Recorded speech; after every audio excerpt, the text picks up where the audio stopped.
लोग पढ़ेंगे है relation between permittivity of free space and permeability of free space, permeability of free space. तो बेटा हम लोग इसको जो पढ़ा जाएगा देखें। अच्छा, फ्री स्पेस, हाँ देखें, permittivity of free space and permeability of free space. तो देखें ये पढ़ना क्यों ज़रूरी है। असलियत में जो होता क्या है कि जो परमिटिविटी है वो क्या होता है, किसी भी मटेरियल का कौन सी प्रॉपर्टी, इलेक्ट्रोस्टैटिक प्रॉपर्टी बताती है। और दूसरा जो परमिएबिलिटी जो है, परमिएबिलिटी ये बेटा मैग्नेटोस्टैटिक प्रॉपर्टी यानी मैग्नेटिक प्रॉपर्टी रिप्रेजेंट करता है। अब होता क्या था कि पहले दोनों चीज़ें अलग अलग मानी जाती थी कि मैग्नेटिक फील्ड अलग है, मैग्नेटिक नेचर अलग है और इलेक्ट्रिक नेचर अलग है। लेकिन ये हम लोग देखा गया कि जो एक्सपेरिमेंट ओरिस्टेड एक्सपेरिमेंट था उन्होंने बताया कि असलियत में मैग्नेटिक फील्ड हम लोग इलेक्ट्रिसिटी से भी जनरेट कर सकते हैं। तो अब इन दोनों के नेचर के बारे में रिलेशन इस्टेब्लिश किया गया। तो देखें कैसे होता है कि हम लोग सिंस जानते हैं, सिंस फ्रॉम कूलम्स लॉ क्या होता है कि ये 1/4πε0 की जो वैल्यू होती है, देखें 1/4πε0 ये 9.0 10⁹ और यूनिट क्या लिखते हैं, newton metre square per coulomb square, newton metre square per coulomb square. चलें इसी को और अरेंज कर लें हम बेटा। तो देखो 9.0 10⁹ इसको हम लोग अरेंज कर दें, न्यूटन को क्या कर लें, एमकेएस सिस्टम में तोड़े हैं। तो न्यूटन असलियत में होता है किलोग्राम मीटर पर सेकंड स्क्वायर। अब इसमें मीटर स्क्वायर का मल्टीप्लाई हो जाएगा और नीचे कूलम को हम लोग लिख सकते हैं एम्पियर इंटू सेकेंड। तो फाइनली ये क्या आ जाएगा, 9.0 10⁹ kg मीटर क्यूब सेकंड पे -3, ये जाएगा ऊपर, सेकंड पे -2 -1 -3 एम्पियर -1। चलें इसको इक्वेशन 1 कर लें। आल्सो क्या होता है, फ्रॉम बायोसेवर्ट लॉ से हमको क्या पता है कि जो बायोसेवर्ट लॉ से कि μ0/4π इसकी वैल्यू 10⁻, तो ये क्या होता है, बायोसेवर्ट लॉ से हम लोग क्या लिख सकते हैं, μ0/4π = 10⁷ टेस्ला मीटर पर एम्पियर होता है। इसी चीज़ से हम लोग निकालेंगे। अब देखिए टेस्ला मीटर पर एम्पियर को हम लोग जब सॉल्व करते हैं, कैलकुलेट करते हैं, तो ये असलियत में आ जाता है, कितना आ जाता है, ये आ जाता है न्यूटन।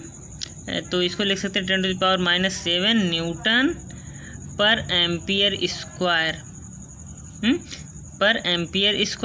तो अब देखें इस न्यूटन को फिर एमकेएस सिस्टम में हम लोग तोड़ें, तो जब ब्रेक करेंगे तो ये कितना आ जाएगा, 10⁻⁷ और kg मीटर सेकंड पे -2 और एम्पियर ऊपर जाएगा तो ये एम्पियर -2 आ जाएगा। Equation 2 let us multiply equation 1 and 2।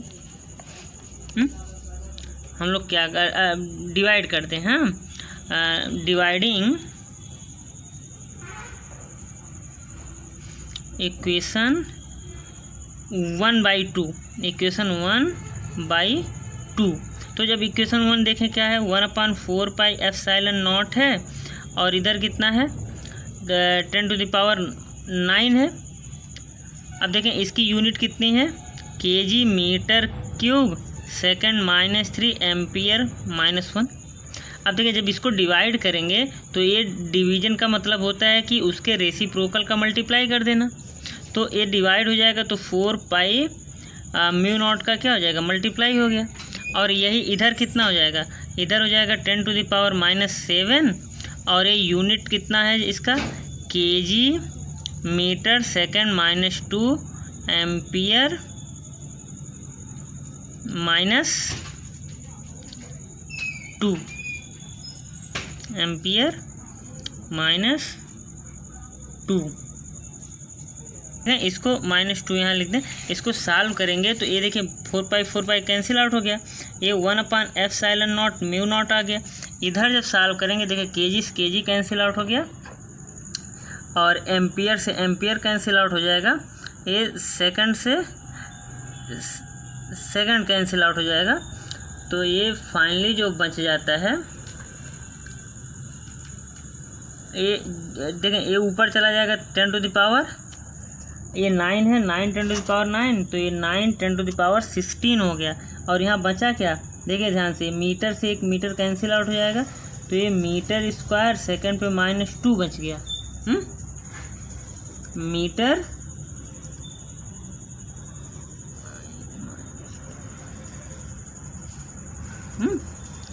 तो ये देखें,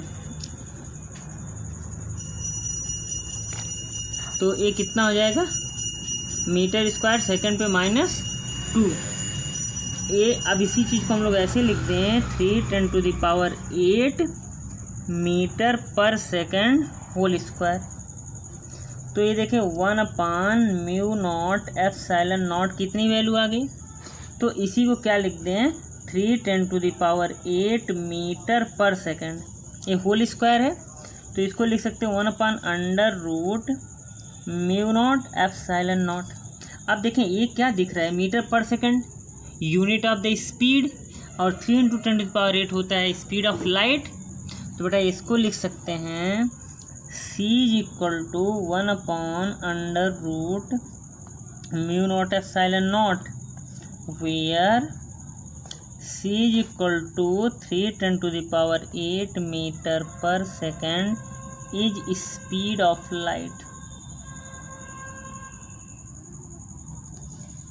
हम लोग ये कह सकते हैं कि वो चार्ज जिसके पास क्या हो, मैग्नेटिक फील्ड और इलेक्ट्रिक फील्ड दोनों हों, उसकी स्पीड, उसकी जो जनरल प्रॉपर्टी हो जाएगी वो किसके, स्पीड ऑफ लाइट के इक्वल हो जाता है।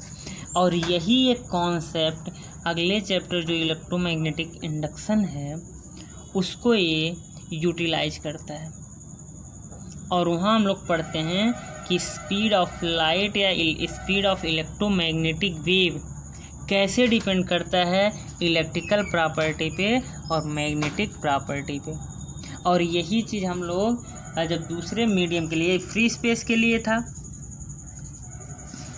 इन फ्री स्पेस, अब दूसरे मीडियम में देखें, आप कहोगे कि सर स्पीड ऑफ लाइट तो किसमें, फ्री स्पेस में आ गया, दूसरे मीडियम में कैसे वेरी करेगा। तो फॉर अदर मीडियम क्या क्या चेंज हो जाएगा बेटा, देखो परमिटिविटी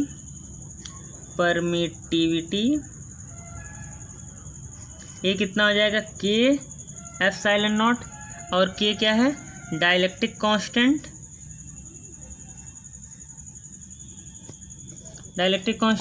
ऐसे परमिएबिलिटी कितना हो जाएगा,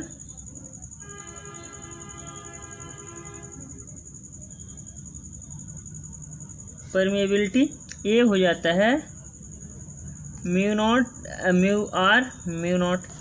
इसको बोलते हैं रिलेटिव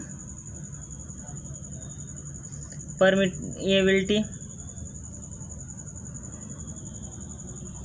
अब देखें ये दोनों जो भी हैं ये दोनों कांस्टेंट हैं, तो अब देखें c को सो स्पीड कितनी आ जाएगी, speed of light in other medium देखें ये जो हो जाएगा ये 1/√एप्सिलॉन म्यू लिखेंगे। अब एप्सिलॉन की जगह पे असलियत में रखें तो ये क्या रख देंगे, k एप्सिलॉन नॉट और म्यू नॉट। इसी को और अरेंज करेंगे तो 1/√k म्यू आर एक साथ कर लें into √mu naught epsilon not रख दें, तो ये क्या हो जाएगा देखें 1/√k म्यू आर, ये क्या असलियत में c हो जाएगा, तो ये v इक्वल टू क्या हो जाएगा, देखें इसको हम लोग v मान लें तो ये v इक्वल टू क्या हो जाएगा 1/k म्यू आर c। और यही इतने को हम लोग क्या बोलते हैं, इतने को देखें हियर और mu r into k is referred as refractive index.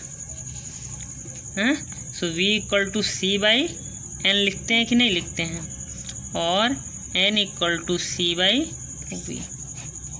Is refractive index of medium. तो हम लोग क्या यहाँ से कंक्लूजन निकाल सकते हैं कि with the help of magnetic property and electric property the optical property of medium can be explained. Clear है।